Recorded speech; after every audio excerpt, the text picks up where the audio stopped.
ভারতে যেসব মুসলিম আছে তাদের পরিচয় মুসলিম, কিন্তু তারা একই সাথে ভারতের নাগরিক। একটা দেশের নাগরিককে কিভাবে হচ্ছে শুধু ধর্মের ভিত্তিতে কিংবা জাতির ভিত্তিতে হচ্ছে বিভাজন করা যায়, এটা আমরা শুধুমাত্র ভারতের প্রধানমন্ত্রী নরেন্দ্র মোদী থেকেই দেখতে পারি। যেহেতু সেই দেশে অবস্থিত মুসলিমরা তারা হচ্ছে ভারতের নাগরিক, অর্থাৎ ভারতের প্রতিটা নাগরিকের সমান অধিকার আছে।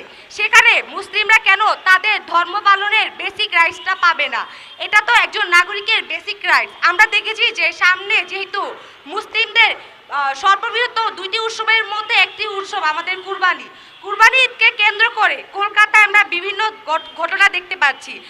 যখন নাকি হচ্ছে গরুর গাড়ি নিয়ে হচ্ছে যাচ্ছে কৃষকরা কিংবা শ্রমিকরা, তাদেরকে থামানো হচ্ছে, সেই গাড়ি তারা নিতে দিবে না, তাদের গরু মাতাকে হচ্ছে কুরবানি করতে দেওয়া হবে না। এবং আমরা সেখানে দেখতে পারি যে উগ্রবাদী মোদীপন্থী লোকেরা হুমকি দেয় যে যদি এই গাড়ি এখানে থামানো না হয় গাড়িকে আগুন দিয়ে পুড়িয়ে দেওয়া হবে। এখন প্রশ্ন হচ্ছে, যদি গাড়িকে আগুন দিয়ে পুড়িয়ে দেওয়া হয় সেক্ষেত্রে কি তাদের গরু মাতা সেই গাড়িতে পুড়ে যাবে না? সেক্ষেত্রে কি তাদের যে প্রাণীদের প্রতি পশু প্রেম সেটা কি হচ্ছে ধ্বংস হয়ে যাচ্ছে না? তাদের হচ্ছে এই যে পশু প্রেম, এটা হচ্ছে লোক দেখানো। তারা মুসলিমদের যে উৎসব কুরবানিটা তারা হচ্ছে পালন করতে দিচ্ছে না।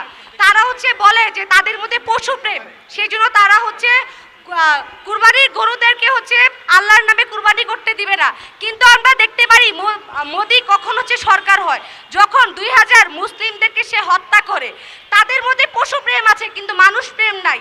তাদের কাছে মুসলিমরা হচ্ছে মানুষ না, কিন্তু গরু হচ্ছে পশু, অর্থাৎ তাদের কাছে মানুষের চেয়ে গরুর মূল্য বেশি।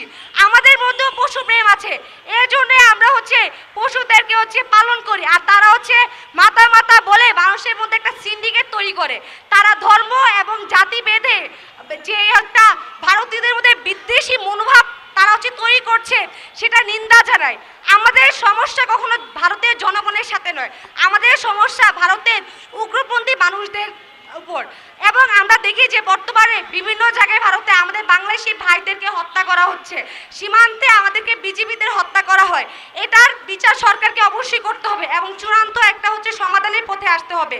কারণ আমার দেশের বিজিবিরা কখনো ভারতের গুলিতে হচ্ছে শহীদ হওয়ার জন্য তারা সেখানে যায় না, তারা যায় এই দেশের সীমান্তকে রক্ষা করার জন্য, বাংলাদেশকে রক্ষা করার জন্য।